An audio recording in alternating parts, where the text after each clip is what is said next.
Hi, this is Jason from Horrific Nightmares, and it's Saturday, Slashback Saturday. This is a segment created by my good buddy Joe, the Horror Man, where he picks a theme, and we watch a slasher movie based on that theme and do a short review. This week's theme is games, and this week I picked Return to Sleepaway Camp. Yes, I know, everyone's favorite.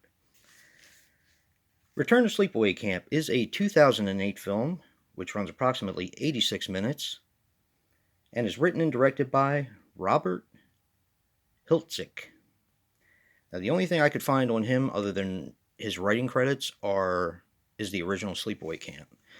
So everyone was excited for this, obviously, because the same director came back to do a direct. This is a direct sequel. So, well, let me get into the people who are in this one.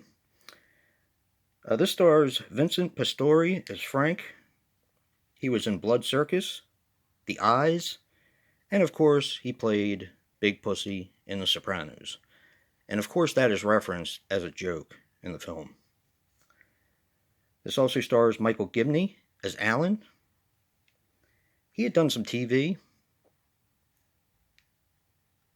And Isaac Hayes as Charlie the Chef.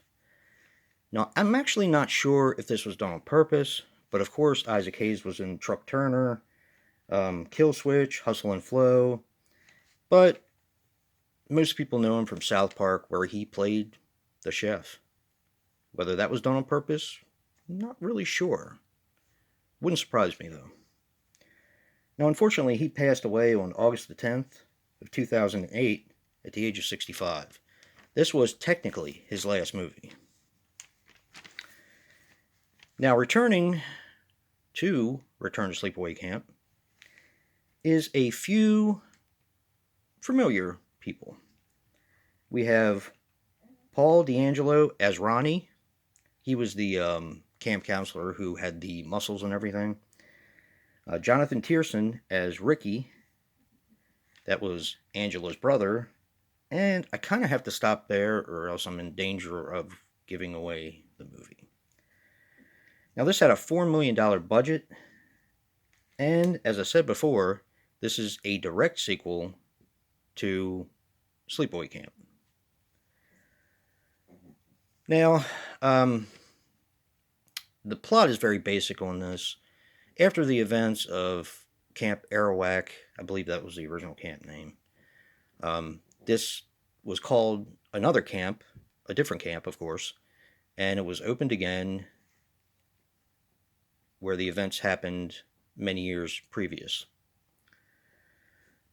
And of course, the counselors and the children get picked off one by one. That's pretty much all I'm going to say. I could get into more of the character detail, but then that would kind of be giving it away, so I don't want to do that. I know there's a lot of people who haven't seen this. There's a lot of people who have seen it, and they absolutely hate it. Unfortunately, I was one of those people. But I will say this. My buddy Drew, hey, isn't that Devon Graham, was talking about this recently, and he kind of lit a spark under my backside, kind of, to watch it again. And I watched it, and I really didn't hate it. I don't know why, not that I'm complaining, but I really didn't hate it. Granted, it's not Sleepaway Camp. It is a sequel that we probably didn't need, but I kind of liked it. And when Joe picked the theme of games for this week, I originally had watched a couple other movies, one of them being The Frat House Murder, the other one being Pledges, looking for games in order to do it. And it was kind of under my nose the whole time, Return to Sleepaway Camp. Now, as far as games, this has kickball, softball, I think there's archery. I was trying to remember all the games it had in it. No, yeah, there were definitely more games, more sports that were played. Of course, it's a summer camp. That's kind of why I went with it. But Look, I know this gets a really, really bad rap. Um, this movie does, but give it another shot. If you hate it, you hate it. I don't know whether my standards have gone down or I just was in a bad mood when I was watching it, but like I said, I kind of liked it. So, of course, proceed with your own risk, at your own risk, but this isn't half bad. Now, definitely check out Joe to see what he picked and what our theme is for next week. And if you like what you see in here, hit that like button and subscribe. And until next time, peace.